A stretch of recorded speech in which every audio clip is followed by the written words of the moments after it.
തന്നെ ഭർത്താവും ഒരു കുറ്റവും ചെയ്തിട്ടില്ല എന്ന് പറയുകയാണ് ശില്പ ഷെട്ടി. സാമ്പത്തിക തട്ടിപ്പ് കേസിൽ തനിക്കെതിരെ എഫ്ഐആറിൽ പറയുന്ന ആരോപണങ്ങൾ അടിസ്ഥാനരഹിതമാണെന്നാണ് നടി ശില്പ ഷെട്ടി പറയുന്നത്.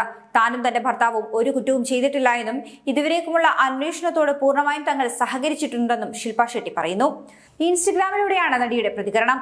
മുംബൈ പോലീസിന്റെ എഫ്ഐആറിലെ ആരോപണങ്ങൾ അടിസ്ഥാനരഹിതമാണെന്നും കേസ് റദ്ദാക്കുവാനുള്ള ഹർജി ഹൈക്കോടതിയുടെ പരിഗണനയിലാണെന്നും ഇവർ കുറിക്കുന്നു.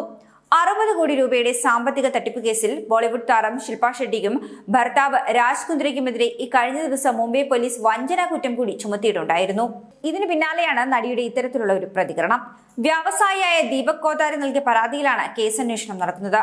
ശില്പ ഷെട്ടിയും ഭർത്താവും ഡയറക്ടർമാരായ ഹോം ഷോപ്പിംഗ് ഓൺലൈൻ പ്ലാറ്റ്ഫോമായ ബെസ്റ്റ് ഡീൽ ടി.വി. പ്രൈവറ്റ് ലിമിറ്റഡിന് വേണ്ടി 60 കോടി രൂപ നിക്ഷേപമായും വായ്പയായും വാങ്ങി വകമാറ്റി ചെലവഴിച്ചെന്നും പിന്നീട് ഇത് തരാതെ വഞ്ചിച്ചുവെന്നുമായിരുന്നു ദിലീപ് കോത്താരിയുടെ പരാതി.